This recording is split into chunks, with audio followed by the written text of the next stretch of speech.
ATI Chapter 15, Neurologic, Stroke.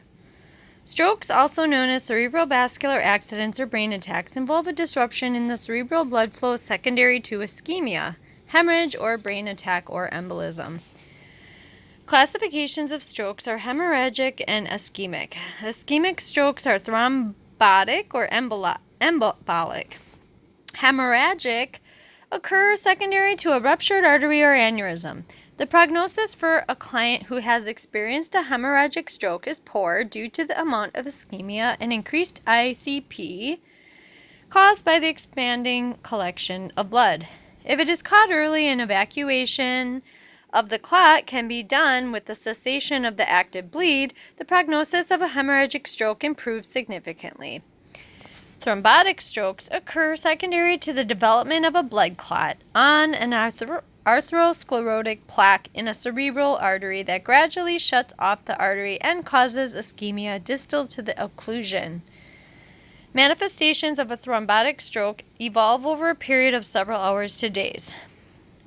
Embolic strokes are caused by an embolus traveling from another part of the body to a cerebral artery. Blood to the brain, distal to the occlusion, is immediately shut off, causing neurologic deficits or loss of consciousness to instantly occur. Ischemic strokes, thrombotic or embolic, can be reversed with fibrinolytic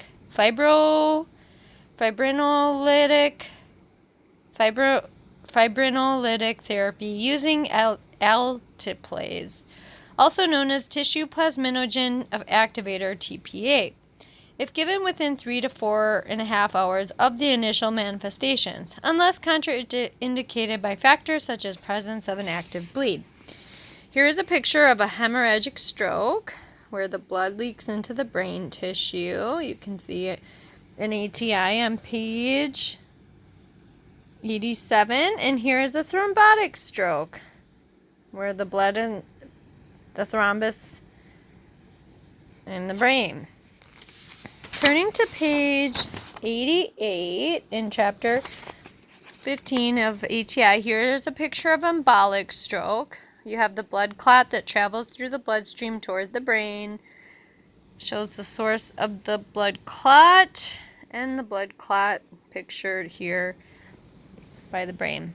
Health promotion and disease prevention. Hypertension, diabetes mellitus, smoking, and other related disorders can increase a client's risk of stroke. Early treatment of hypertension, maintenance of blood glucose within expected range, and refraining from smoking will decrease these risk factors. Maintaining a healthy weight and getting a regular exercise can also decrease the risk of stroke. Risk factors for assessment would be cerebral aneurysm, arteriovenous AV malformation, diabetes mellitus, which is type 2M, type 2 diabetes, obesity, hypertension, atherosclerosis, hyperlipidemia, hypercoagulability, atrial fibrillation, use of oral contraceptives, smoking, and cocaine use. Expected findings would be some clients report transient manifestations, visual disturbances, dizziness, slurred speech, and a weak extremity. These manifestations can indicate a transient ischemic attack, TIA, which can be a warning of an impending stroke. Antithrombotic medication and or surgical removal of the atherosclerotic plaque in the carotid artery can prevent the subsequent occurrence of a stroke.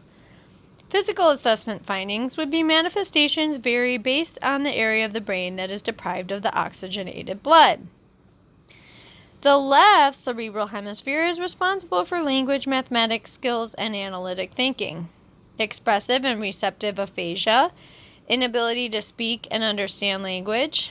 Agnosia, which is unable to recognize familiar objects. Alexia, reading difficulty. Agraphia, writing difficulty. Right extremity hemiplasia, which could be paralysis, or hemiparesis, weakness. Slow, cautious behavior, depression, anger, and quick to become frustrated. Visual changes such as hemianopsia, loss of visual field in one or both eyes.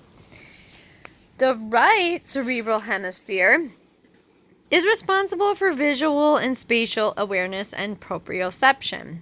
Altered perception of deficits would be overestimation of abilities, unilateral neglect syndrome, ignore left side of the body, cannot see, feel, or move affected side. So client unaware of its existence, can occur with left hemispheric strokes, but is more common with the right hemispheric stroke. Loss of depth perception, poor impulse control and judgment, left hemiplasia or hemiparesis, and visual changes, hemianopsia is visual changes, and this is all under the right cerebral hemisphere. Moving on to diagnostic procedures, a non-contrast computed tomography CT scan is the initial diagnostic test and should be performed within 25 minutes from the time of client arrival to the emergency department. This will assist with the determination of type of stroke, ischemic versus hemorrhagic, and whether the client is a candidate for thrombolytic therapy. MRI, magnetic resonance imaging, can be used to identify edema, ischemia, and necrosis. Magnetic resonance angiography or a cerebral angiography are used to identify the presence of cerebral hemorrhage, abnormal vessel structures, EV malformation, aneurysms, vessel ruptures, and regional perfusion of blood flow in the carotid arteries and brain.